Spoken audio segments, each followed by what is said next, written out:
Hey, hey, hey, what is going on, everybody? It is your boys here at the Beyond the Junkyard podcast. I am Junkyard James. And with me, as always, I got the man, the myth, the legend, the Creed loving, Daytona 500 fan.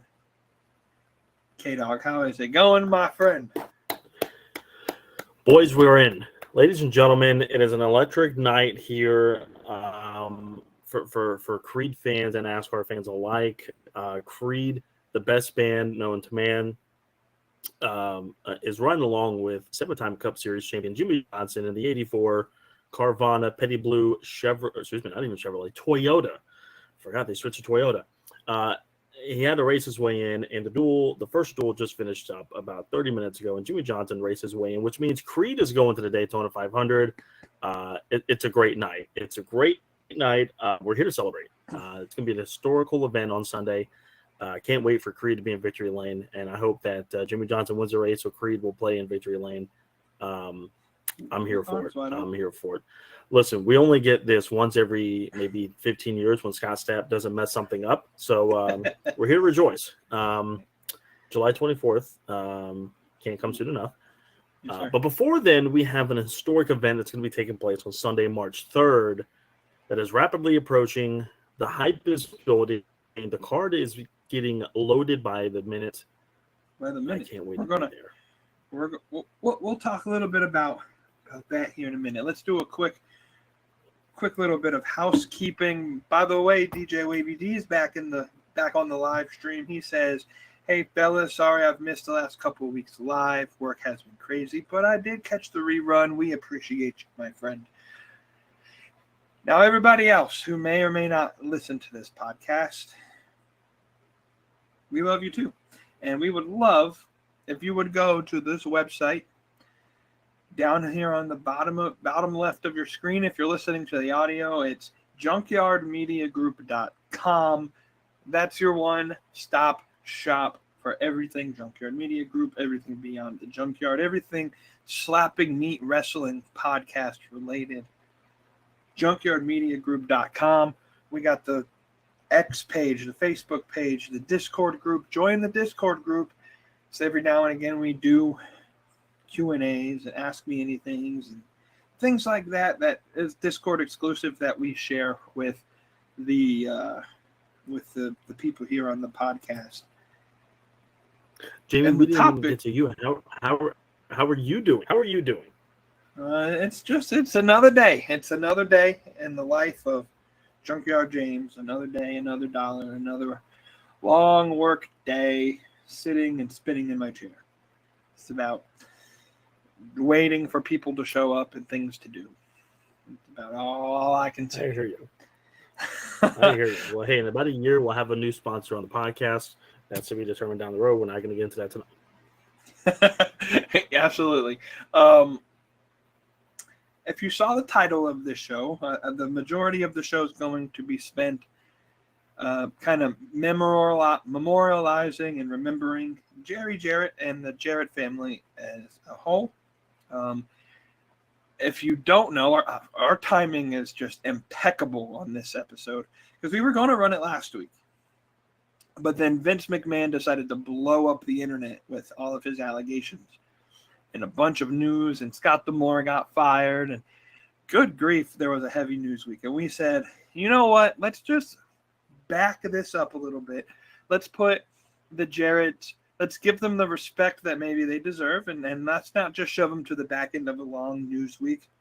And this week hasn't been really as heavy of a news week, but it is the 1 year anniversary of the passing of Jerry Jarrett.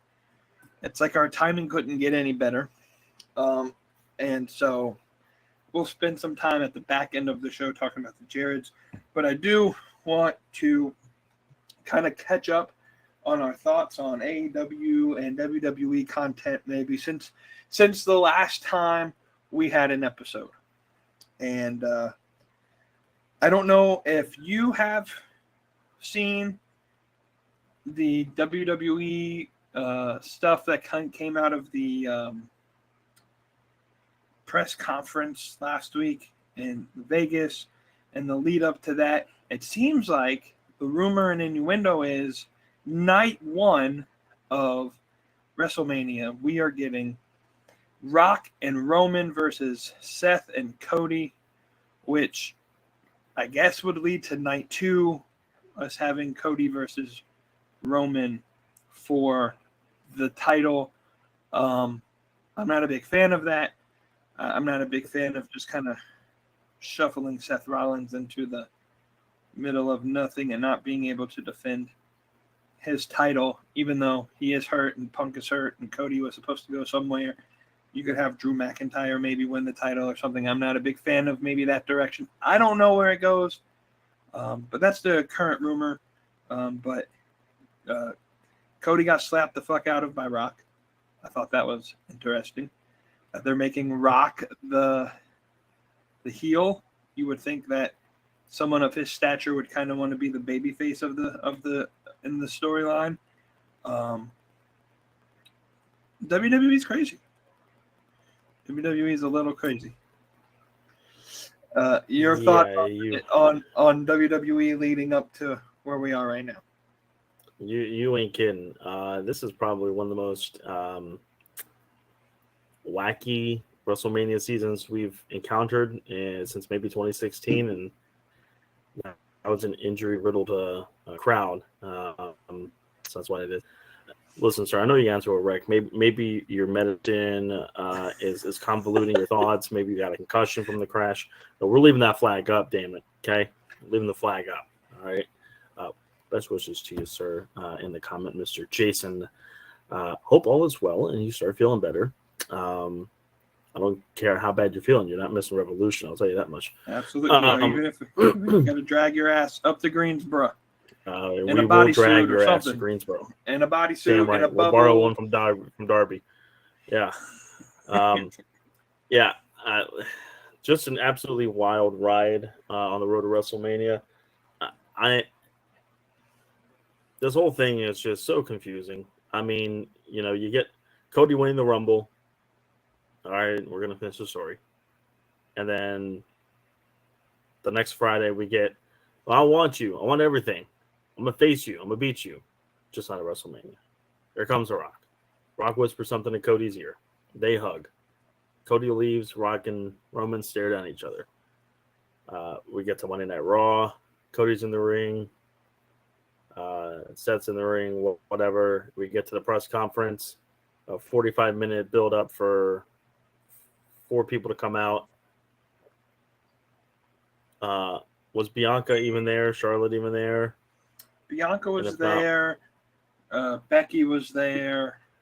But they really didn't do anything to, hype themselves up in any way, shape, or form. And they were just kind of...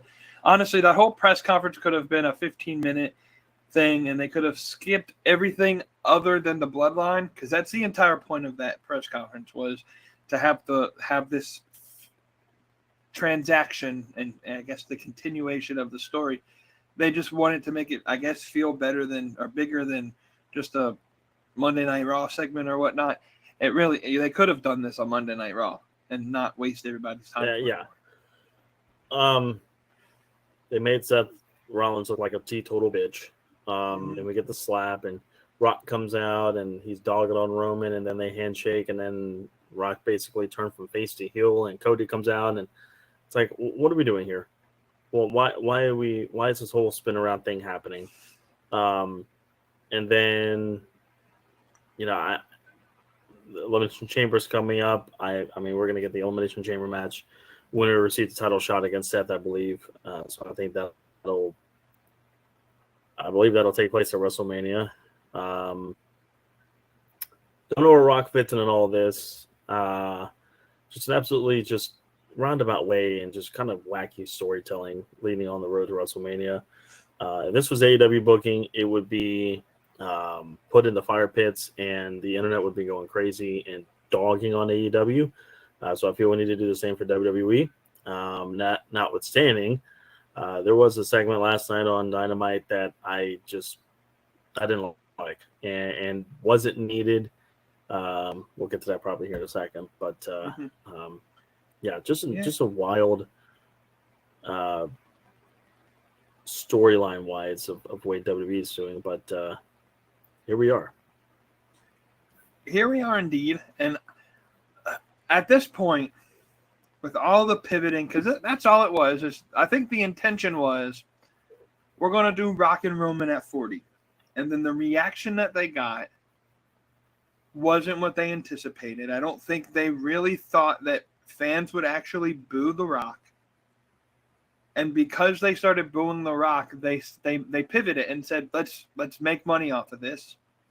We'll have him help Roman at some way, shape, or form. And then either at SummerSlam or at Mania next year, we'll have Rock and Roman. At that point, Roman probably drops the belt. And it's almost as if they didn't plan on CM Punk getting hurt. And so when that happened, they tried to quickly pivot to like Cody and or maybe they didn't intend on The Rock actually agreeing to fight Roman Reigns, which is why they had Cody win the Rumble instead of Punk.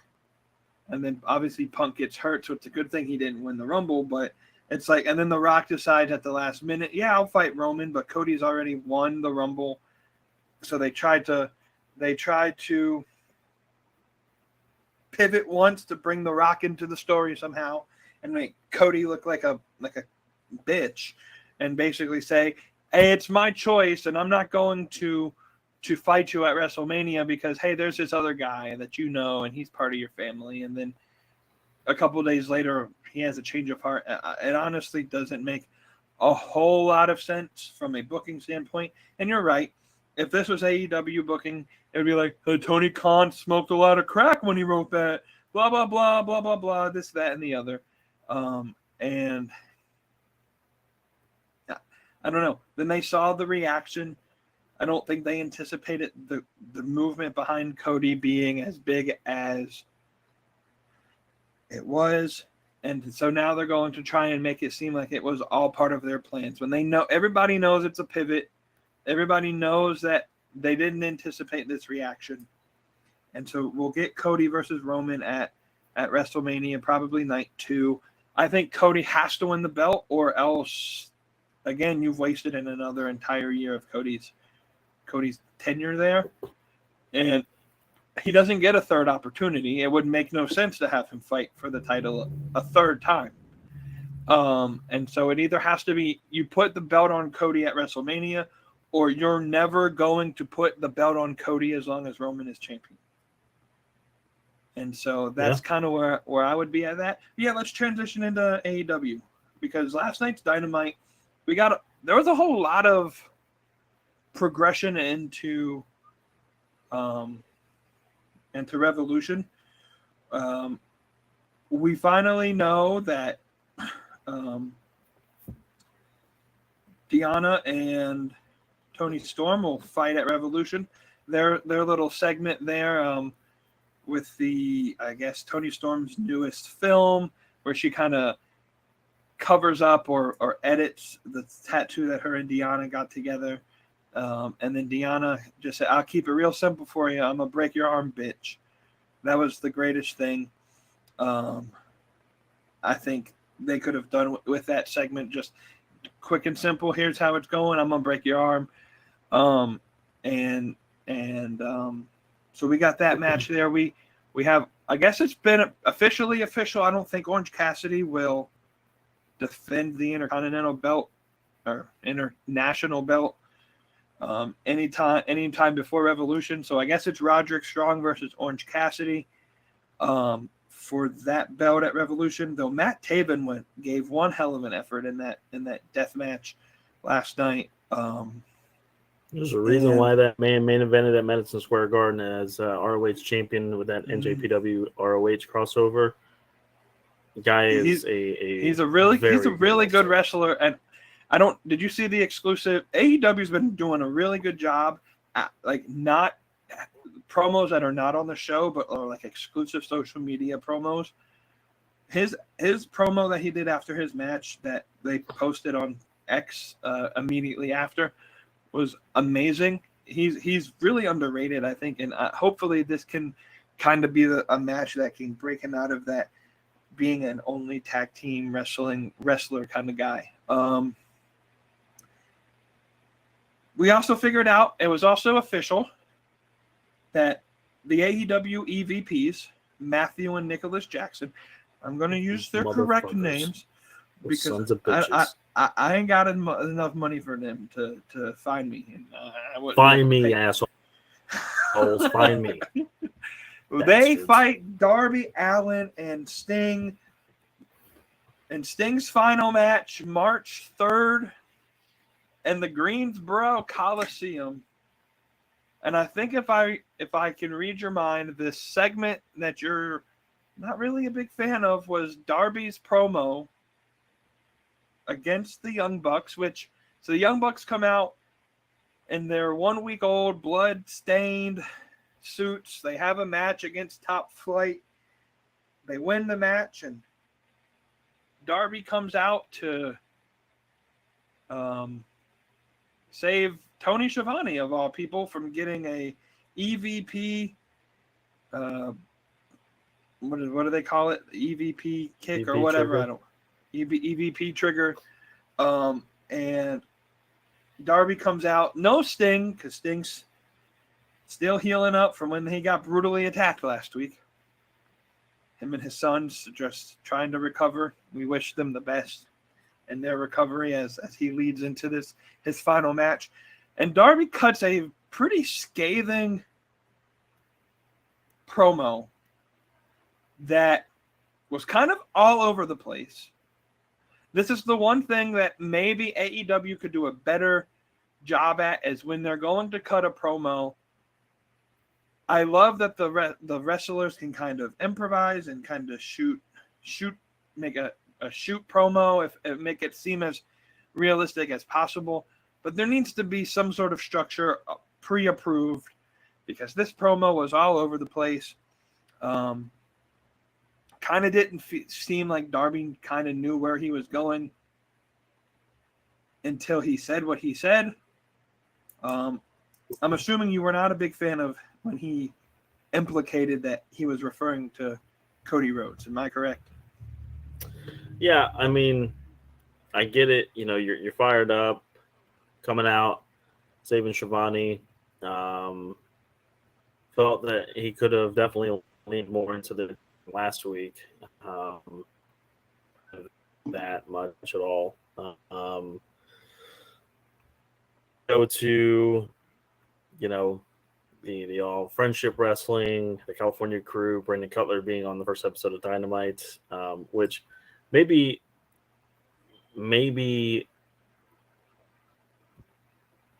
that makes sense in some perspective, but like just weird timing with that. And Darby says at least there was one EVP that had enough brains to do the right thing. And you know, if he just left it there, well, yes, in the insinuation probably would have still been Cody, but it would have left the thought of maybe Kenny Omega. And I thought Hangman Page was an EVP, but I guess not. But instead he says, no, I'm not talking about Kenny Omega, which then leads to us only knowing that there's one only other EVP that was part of the initial process with AEW, and it was one Mr. Cody Runnels. You know, I was listening to Busted Open Radio this morning, and that was a big thing that they had a problem with. Dave LaGreca and Tommy Dreamer were the hosts of that show this morning, and I agree with them. I thought you didn't need to do that. You have such decent to really good momentum going into Revolution with a really good card. Sting's last match, and then just weird placement from that promo.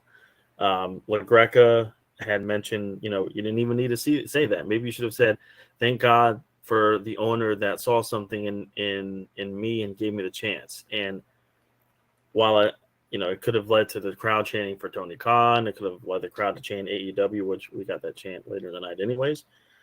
I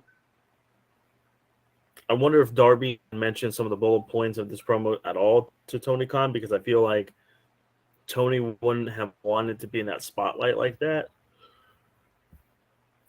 That's my guess. I don't think, I think that if they would have said that, then the whole entire media would have been like, oh, see, Tony Khan told Darby to say that. Tony's just trying to get himself over. And to me, I thought it would have had a little bit more bad backlash than the Cody thing. But just an odd promo to lead into that. Simple things should have been just like, hey, after last week, you doing what you did. My partner's not here this week. You guys wanted a match so badly. You want Sting's final match. You guys got it. We're gonna kick your ass. Sting's got nothing left to lose. I got nothing left to lose. We'll put the tag titles on the line, and we're gonna kick your guys' ass.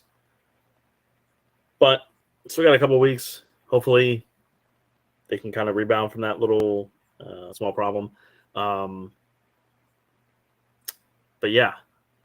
So weird. I don't necessarily have a problem with the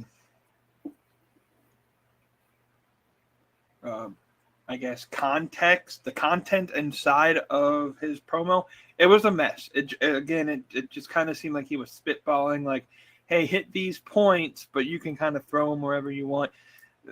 The Young Bucks character, their gimmick at this point is they're the EVPs. And I think what they wanted to do was kind of hit at all of the internet trolls' reactions to the Young Bucks.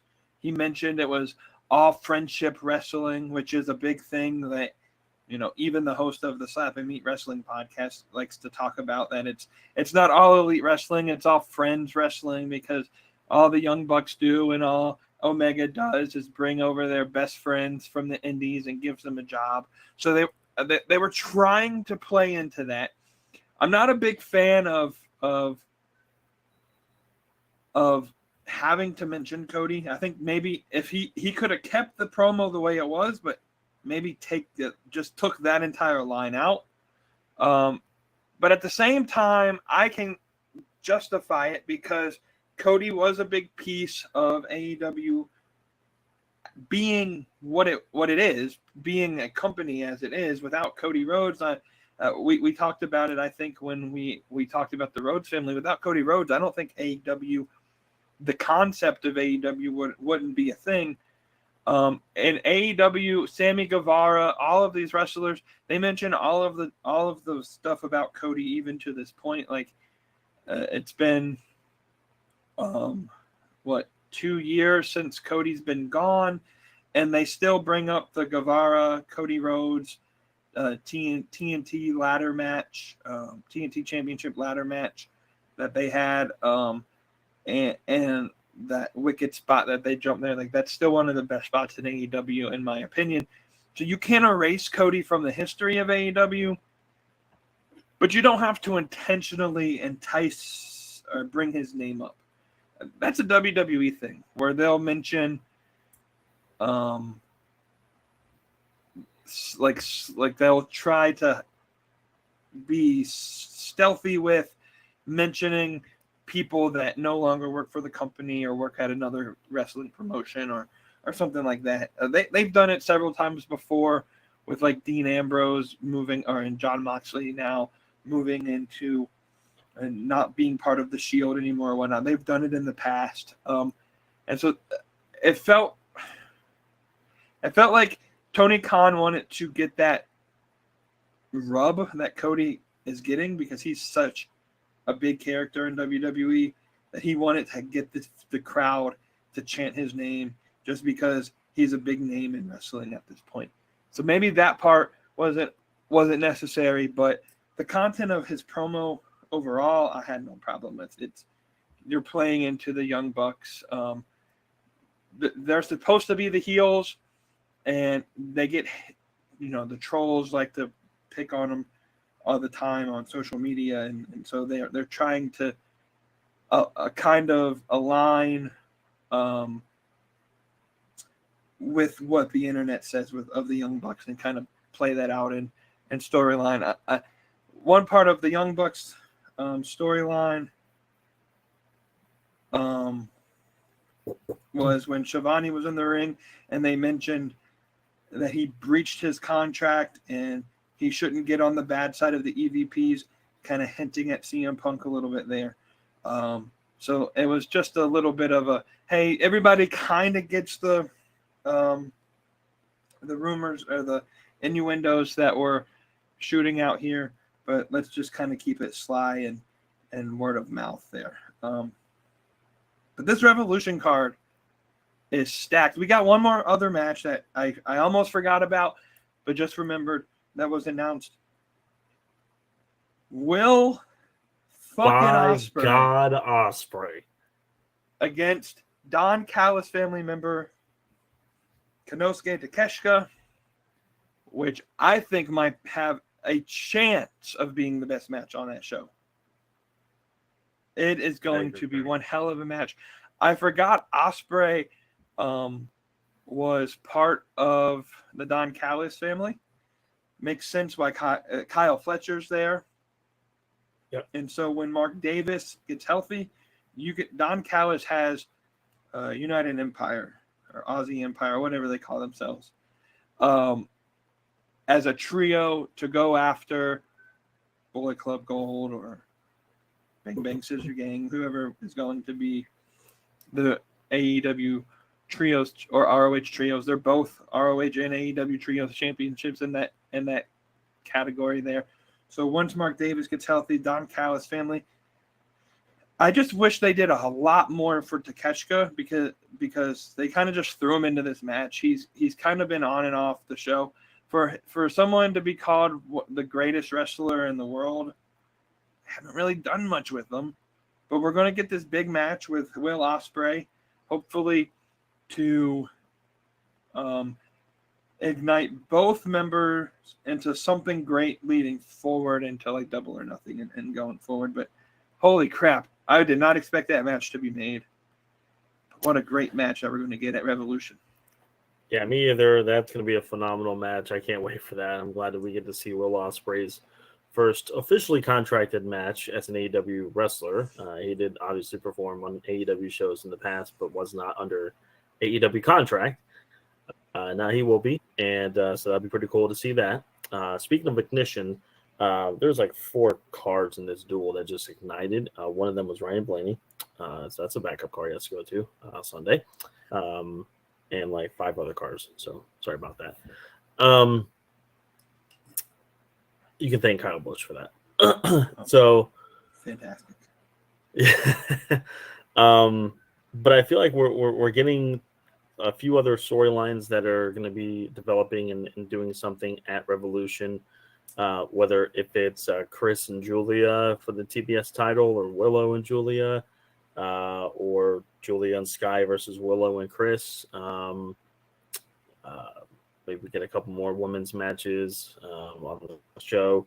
I think that that'll be cool. I mean, still interested to see if they're going to do the Casino Battle Royal ladder match. I don't think they'll do that with as loaded as the card's going to be, and I still think we're going to get Christian and Copeland for the TNT title Part 3 at Revolution, especially with the concerto that Christian gave Adam. Last night, pretty nasty shot. Got really hot at Christian for doing that. So I'd be very interested to see that. I would like it if maybe on the pre-show we get a Daniel Garcia versus Nick Wayne match. I think that'd be a really good match. Or maybe Kill Switch and Nick Wayne versus Daniel Garcia, maybe Daddy Magic or something like that. Card is loaded, and there's still some matches that I think are going to take place that we're just waiting for the official announcements for. Triple threat match, obviously, the world title is going to be phenomenal. Yeah, it's going to be just an amazing night. It's going to be a long night, but a really good night in Greensboro in a few weeks. Absolutely. Typically an AEW show, we're going to get maybe 10 main card matches and like 1 or 2 0-hour matches. So I still anticipate like 6 or 7 more matches being laid out. I think we have 6 that have been officially confirmed. I could see us ending up with about 11 or 12, maybe 13, including all the pre-show 0-hour matches that we have. I was getting to this point. We got a comment here from DJ Wavy D. I was going to get to this, kind of transitioning from Revolution to something I said last week, because I read a report and it made me really happy. Like a day or two after our show last week. Wavy D, let me put this speaking of debuts, you need to make a wager with your brother. You guys are guaranteeing 2 different destinations for Okada. We already know that Kazuchika Okada is basically 99.9% confirmed that he is signing with AEW. Like I said, he's not coming to WWE. I don't have to put money up because I already know this. Fightful Sean Ross Sapp has already confirmed it. Kazuchika Okada it's basically confirmed that he's going to AEW. And although it would be kind of funny is if you guys did a very harmless wager that if Okada shows up in AEW, that your brother must wear an AEW shirt, not like a wrestler shirt, like an All Elite Wrestling shirt. And if he showed up in WWE, that he would wear a WWE logo shirt. Like I said, a harmless wager, but I'll leave that up to y'all if that's still something you want to do. Or we don't need to make a wager because I already know what's happening, and it's just insider trading at this point. But still, if it you don't know until you know. Until he shows up, there's always a chance. Playing devil's advocate, just trying to spice things up a little bit, Jamie. I think there's a greater chance that Joe Biden remembers where he's at than Kazuchika Okada showing up at WWE. Like, let's just be honest. What a great way to transition into hopefully the main event here, where Mr. Jeff Jarrett likes to say on his podcast, and don't mix wrestling with politics. And mix wrestling with politics, yeah. And here we are talking politics on a wrestling podcast. So there you go. Well, yeah, let's get to where we're going. Real quick, we're going to hit the main event. We're going to reintroduce the segment and talk about the Jeff and Jerry Jarrett family and the wrestling that's in their blood.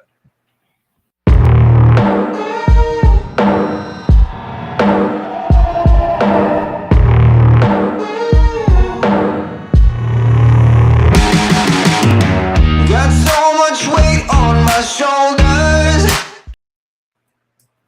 All right, so we got Jeff and Jerry Jarrett, and just doing initial research, they were basically the only 2 key figures in the family, but they were really integral in building wrestling, promotions. Jerry Jarrett, tell me if I'm wrong on this because I'm not the historian. Did he help part of Turner, or was he not part of Turner's team? Jeff and Jerry? Jerry, just mainly Jerry. He eventually sold, so they ran Mid-South okay.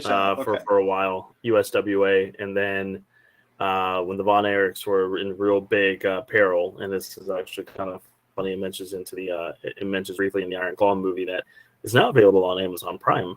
Fun fact. That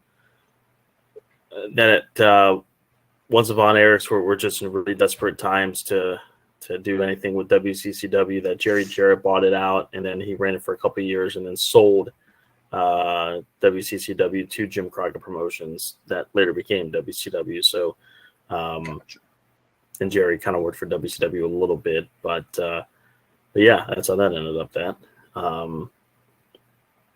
But I will stop you on a little thing though. Well, yes, Jeff and Jerry are the main focal point of his family and did quite a lot in wrestling. Forgetting about a very important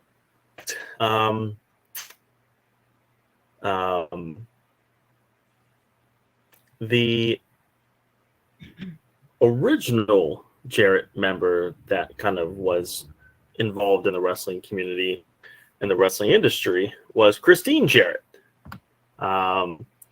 Christine Jarrett was Jerry's mother, Jeff's grandmother, who was known as Teeny. She sold tickets to wrestling events at the Hippodrome in Nashville in Tennessee for regional wrestling promoters, Nick Goulas and Roy Welch. She was selling programs, and Jerry did that as well, promoting smaller Nashville area wrestling shows, from renting or venues, building the ring, stuff like that. So Christine Jarrett was kind of the person that led Jerry into the wrestling industry that obviously led to Jeff being in the industry. So just a fun fact, before Jerry really became the patriarch of the Jarrett family, that there was a matriarch, and it was Miss Christine Jarrett. Good thing that you caught me there, because I did not know that. So that's good. That's some good info there. But so Jerry Jarrett, he wrestled for a time. I don't think he really did. I don't think he was as big of a wrestler as maybe Jeff was in terms of the family, but his promotional work, he like you said, he built, he founded the Continental Wrestling Association in 1977, and I guess he worked in the promotion as well. He lost the belts, the CWA Tag Team Championships, to Austin Idol and Dutch Mantel, which went by. He was Jack Swagger's manager at one point. I can't remember what he went by in that gimmick. Dutch Mantel is a pretty big member of the wrestling community and a big friend of Jeff Jarrett. He talks about him all the time on his podcast. Yes, he does. And so, like I said, he found Continental Wrestling Association, CWA, and then he, I guess at that part, bought, like you said, WCCW, World Class Championship Wrestling, and created the United States Wrestling Association. I believe that he just basically merged multiple different promotions together. Was it Mid-South, WCCW, and I think AWA, all merged together in the 80s, early 90s. And then I think the biggest, or his last biggest move, was the creation of TNA, which he later, I guess, let Jeff run for a while. But Jerry was I don't think he would be the type of person that would be like in your face gloating about his accomplishments. He was just kind of behind the scenes. The Jarrett family is kind of that way as well. Jeff is very, very big on admitting when he makes a lot of mistakes in his business venture. You can tell that from his podcast, that like from hindsight, he sees what he did wrong, especially with TNA. And so that's Jerry. And then, like I said, at the top of the show, he unfortunately passed away a year ago yesterday. And I remember when that hit, like that was when Jay Lethal and Jeff Jarrett were on that pretty big run in AEW, and they just kind of let him take as much time as he needed off, even if it fucked up storyline. That's kind of what I remember from that time frame. I think Jeff Jarrett maybe has more accolades behind his name in terms of in the ring as well as in his promotion with TNA and Global Force, GFW, or something like that. I can't remember. Yeah, Global Force Wrestling. Global Force, and he's now working with AEW as a wrestler as well as in some sort of stage development, training, I believe. I can't remember exactly his title outside of the ring with AEW, but he seems to know a whole lot about wrestling. And he did he ever wrestle in WWE? I can't quite remember. Maybe Jeff. Yeah, briefly. he did. Yep. He wrestled for them in the early 90s and then went to WCW in 96. Came back to the WWF in 97, 98, and then left for WCW again in October of 99. And then he stayed there, obviously, until the company ended. But yeah, he was, the good old JEFF, JARRETT, had the roadie, Mr. Road Dogg, with him as well, and had the big old top hat with the double J symbol on it, and they had that "With My Baby Tonight" song that was critically acclaimed for sure. Yeah. Speaking of his run in WCW, I feel like the most infamous Jeff Jarrett moment was when he had to lay down on the ground and let Hulk Hogan pin him. What was that? What pay-per-view was that? 1999? Bash at the Beach 2000. Bash at the Beach 2000, yeah. I think that's probably going to be the most infamous moment of his entire career, like the thing that he's known for the most. He was pissed going behind finishing the match and then leaving. You could tell he was just kind of pissed off. Maybe. Hey, listen, that was his slogan in WWF before he left was "Don't piss me off," and they pissed him off. Writings on the wall. They surely did piss him off. Was he? Yeah. He went by Blue Blazer also, right? Or was that Owen? Yeah, that was just Owen. That was just Owen. Okay. They had there was a point where like Owen said he wasn't the Blue Blazer, and there was one time where it was somebody else. I don't believe it was Ask. I thought it was somebody else. But yeah, that was Owen's character. Gotcha. You mentioned, because last week we mentioned the passing of Toby Keith, and Jeff Jarrett was a great friend of Toby Keith. If you want to listen to his recap of his friendship with Toby, you got to listen to his podcast this week, because he about made me tear up a little bit when he was talking about it. It's a 2.5 hour long podcast. But it's worth it. They spent about the first hour not talking about wrestling at all. That's usually the theme for their podcast.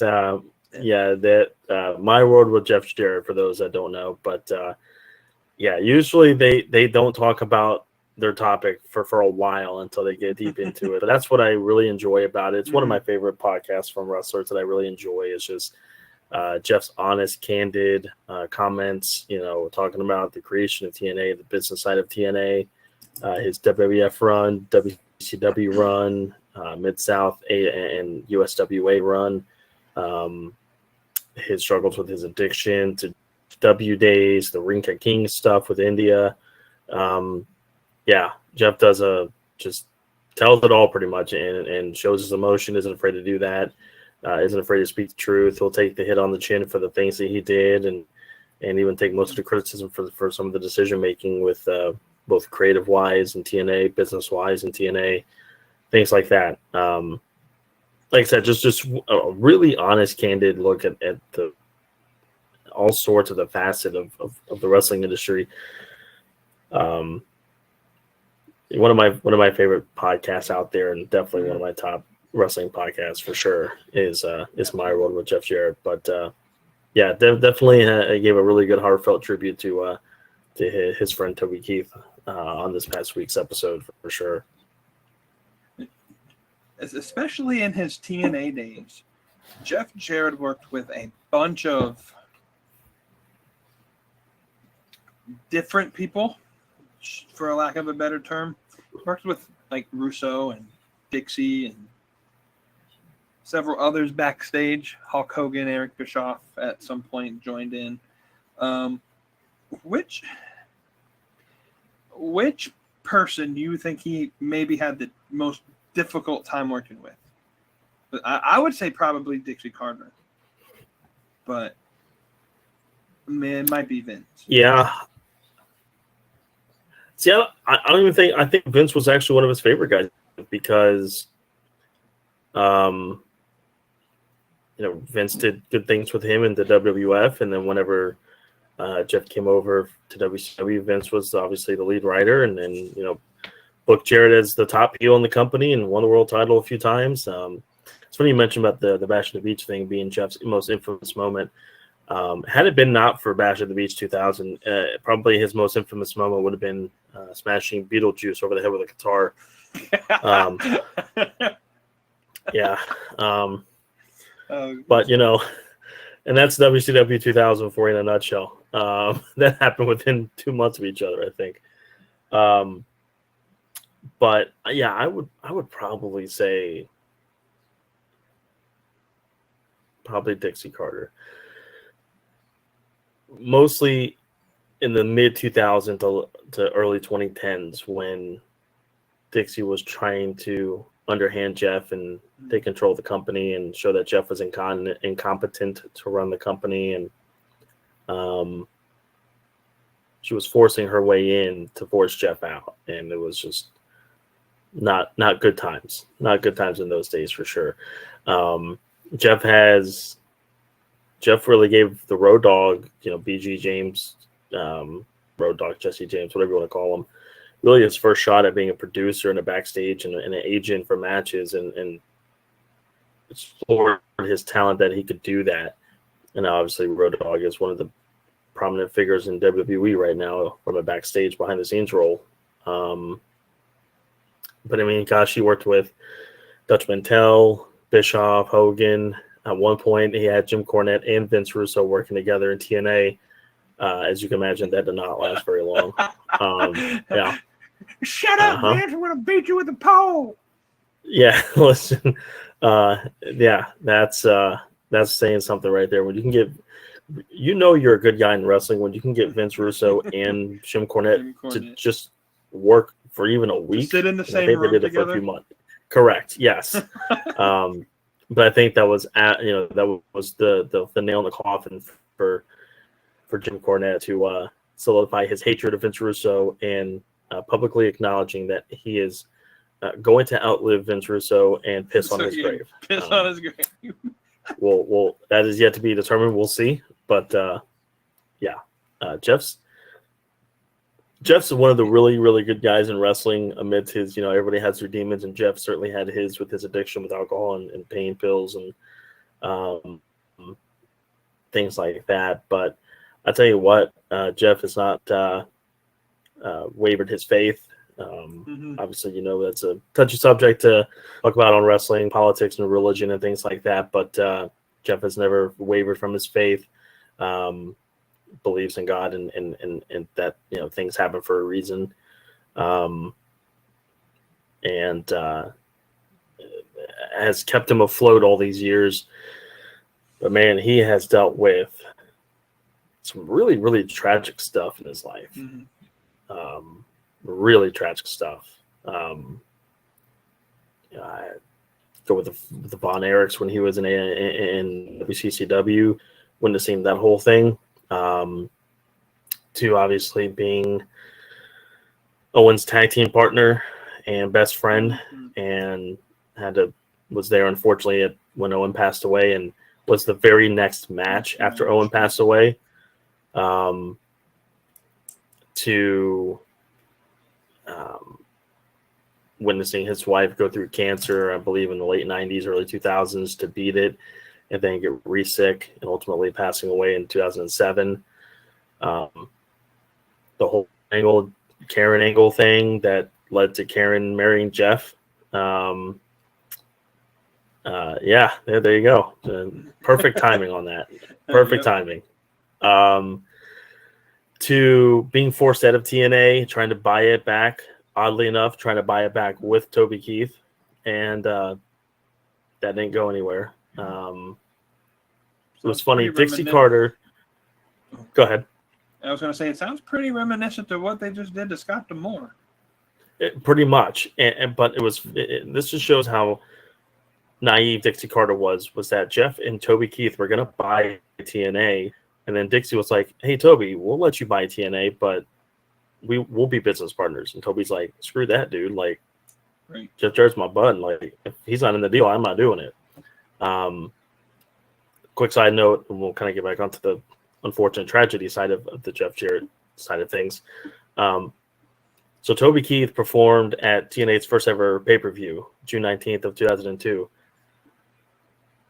On Jarrett's podcast this past week, apparently Toby Keith had an invitation to go to the White House and sing the Angry American song, to which Toby turned it down because he had the prior commitment to being on Jeff's first TNA pay-per-view. That's pretty cool that Toby Keith turned down an invitation to the White House.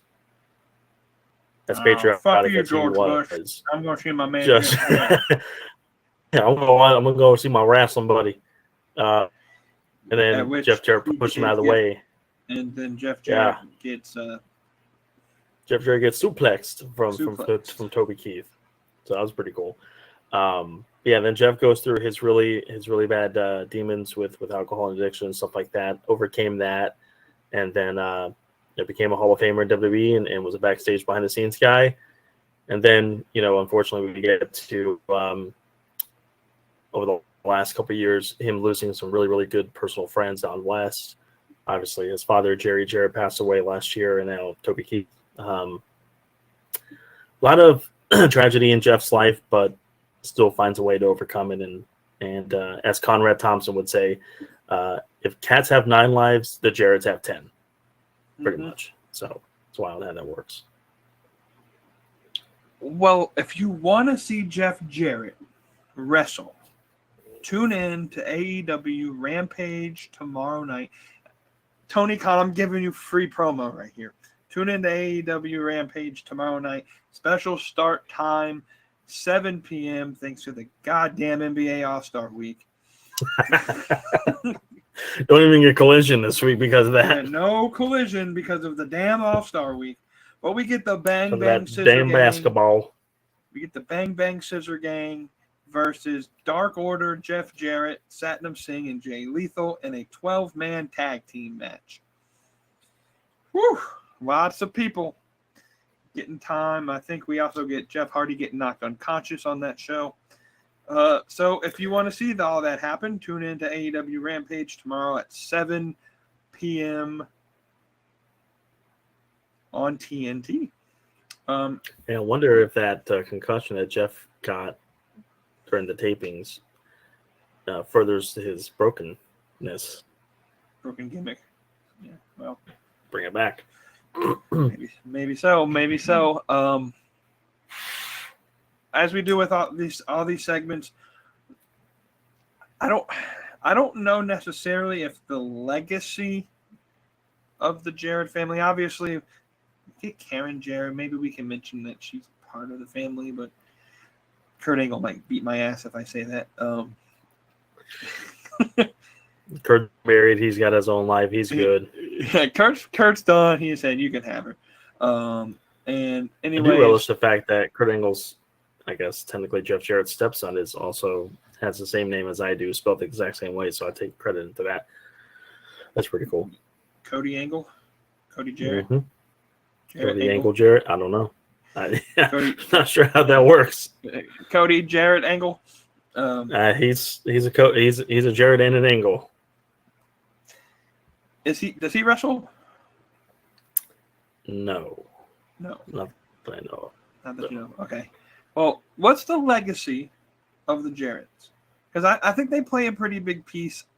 Maybe not so much in the WWE, but you could say maybe the hardcore indie fans maybe would have a more developed appreciation for the Jarretts. TNA, they were doing pretty decent numbers for quite a while until Dixie Carter shows up and tries to overtake them on Spike TV. So they were doing pretty decent numbers. And that's Conrad and Jeff talk a whole bunch about that this past week on their show. They were doing like 1.4, 1.9 at some point in 2009. Now they can barely get 20,000 people to watch on Access TV. It's just Jeff Jarrett played a pretty big part in getting that company successful. Pretty soon they might not have talent in TNA wrestling because they all about to leave. They all pretty mad about that whole thing with D'Amore. Uh-huh. Which Conrad Thompson had a very interesting prediction that within the next 12 months that we would definitely see Scott D'Amore in wrestling. Things that Anthem probably come back to the table and say, hey, let's negotiate. We're bleeding. Everyone to buy this thing out. Let's make it happen. Which I didn't know that Scott D'Amore had family businesses and is well off I financially. didn't know that either. From what Conrad Thompson said, that it was more of a hobby that D'Amore was in wrestling, even though he was very passionate and loves it. It wasn't his. Hey, that's my. Yeah. So he's not Tony Khan. Interesting. No, I don't know what businesses he runs, but evidently he is well off. So kudos to Moore for that.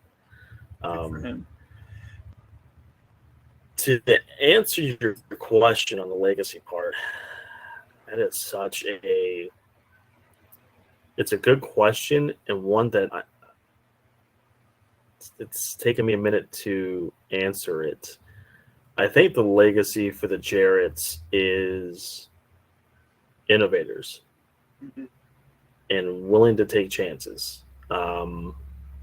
Obviously, Jerry with his own companies and buying out companies and trying to make things work and being alternatives in the territory days, to Jeff hopping jobs from WWE to WCW, apparently holding up Vince McMahon for money, which he did. He walked out on Vince twice, which was pretty crazy.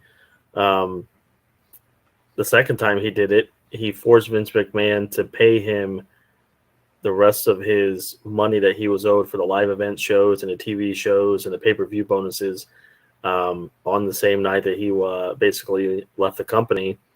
And they took it out of the Gund Arena funds. It wasn't out of Vince McMahon's own money. It was out of the Gund Arena in Cleveland, Ohio. So Jeff Jarrett got 3 W-2s from, or W-9s, whatever they're called, in the year 1999, WWF, WCW, and the Gund Arena, because he got paid.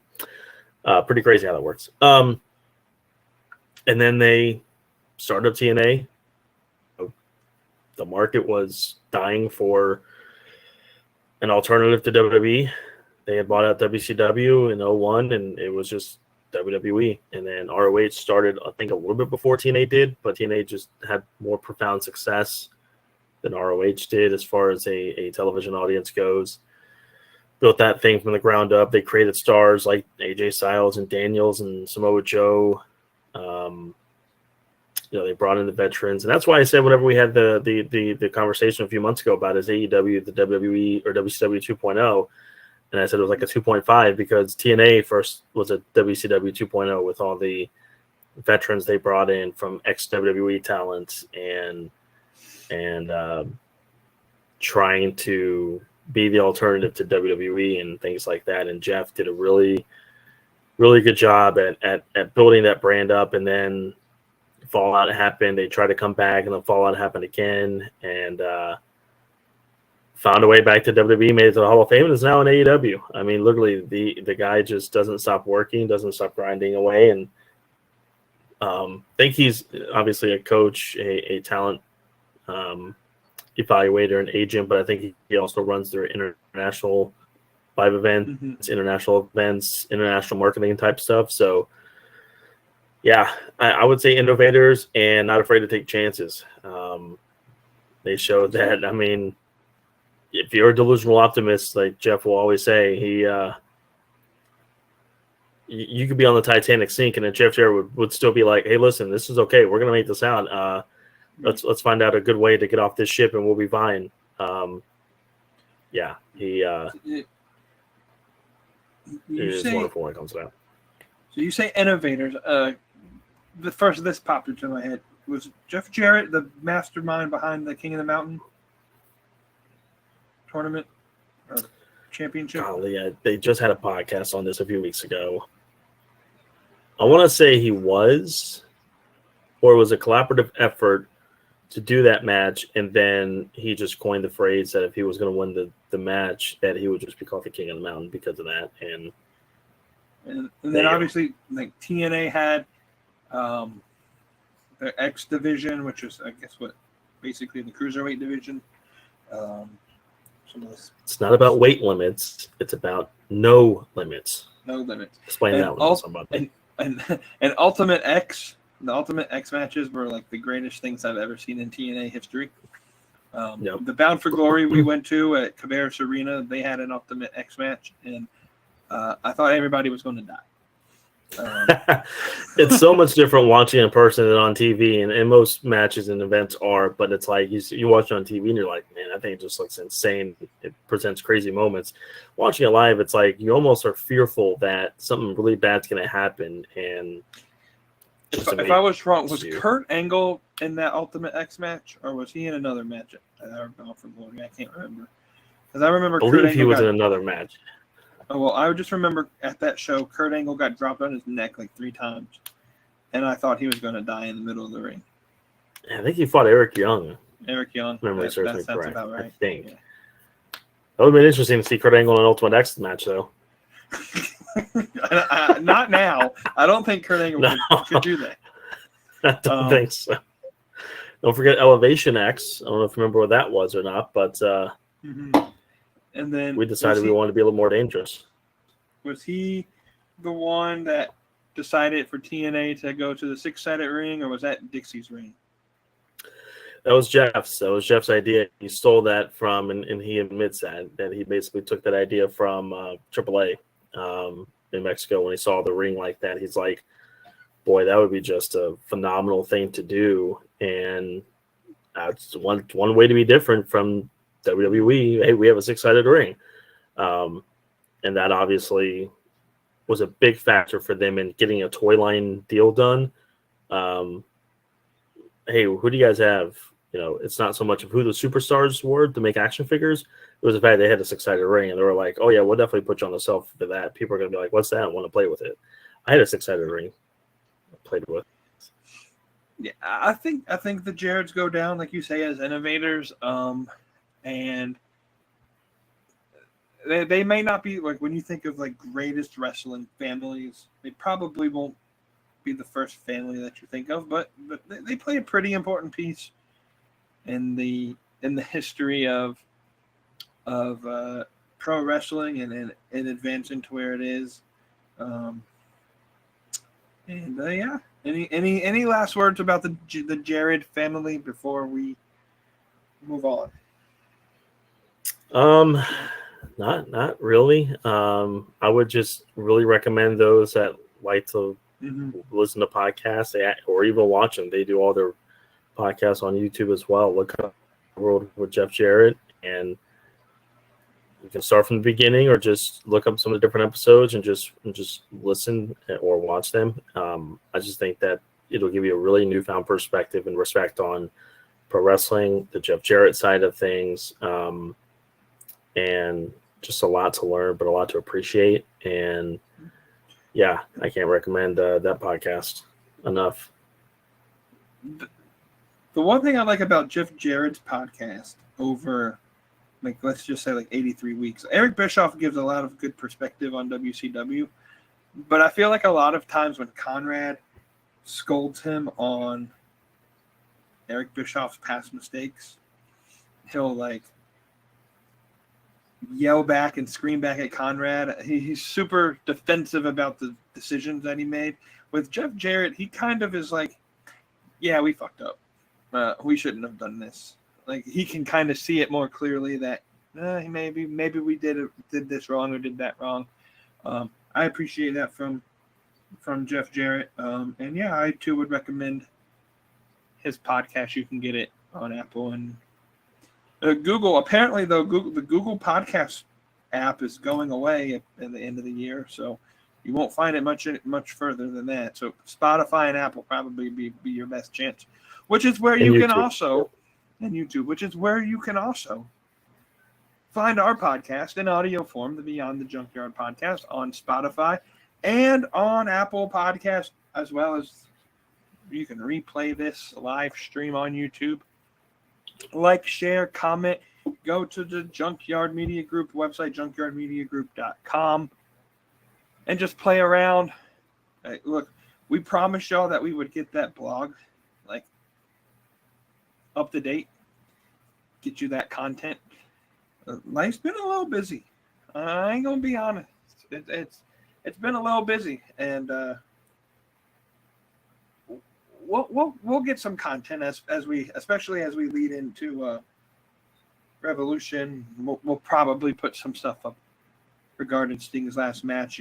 You'll have to do like a farewell to your favorite wrestler.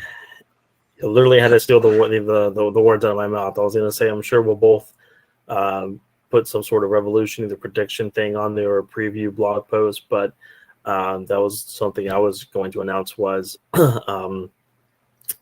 either going to be the Friday or the Saturday right before Revolution, so either March 2nd or March 1st. There will be a blog up on the website at junkyardmediagroup.com, and it's just going to be a really big blog on the history of Sting, the historical aspect of Sting's career, why I'm a fan, how I became a fan, and how March 3rd is going to be a really important date in my life as a fan. As silly as it is to be a pro wrestling fan and to be following something that's scripted, Sting being my favorite wrestler of all time is not just from a wrestling perspective. It's I wouldn't say on a personal note. I've not met the man in person. I've not talked to the man in person, but learning about his personal life and the things he's gone through and some of the beliefs he has, I believe as well.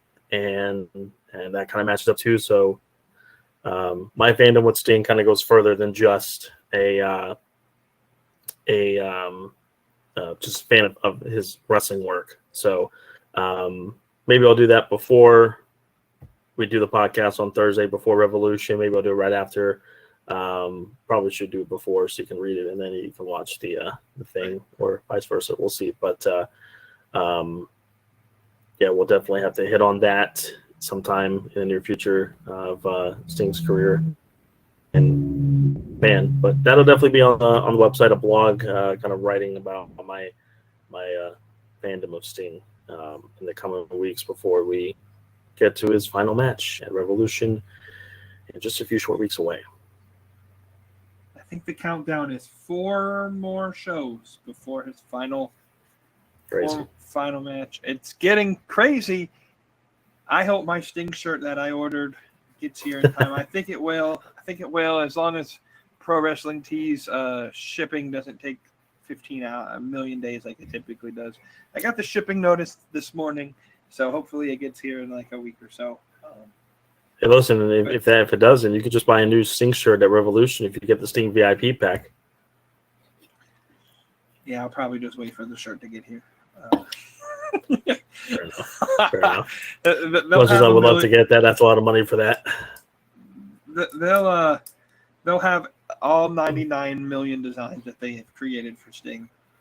They better. Available. I'll tell you that much. They better. You're gonna get like 4 shirts of that show.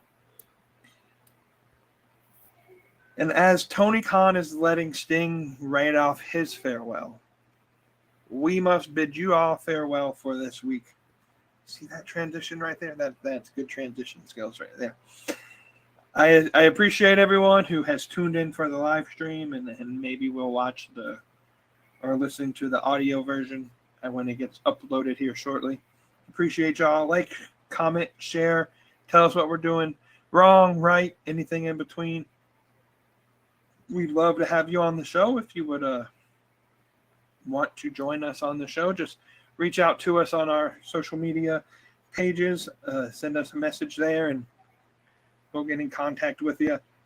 We love talking wrestling. Wrestling is the greatest thing in the world. And we will bid y'all adieu. If you don't have anything else, we can end this show. That's all I got. We will see y'all next week. Same time, same place, same channel. Bye.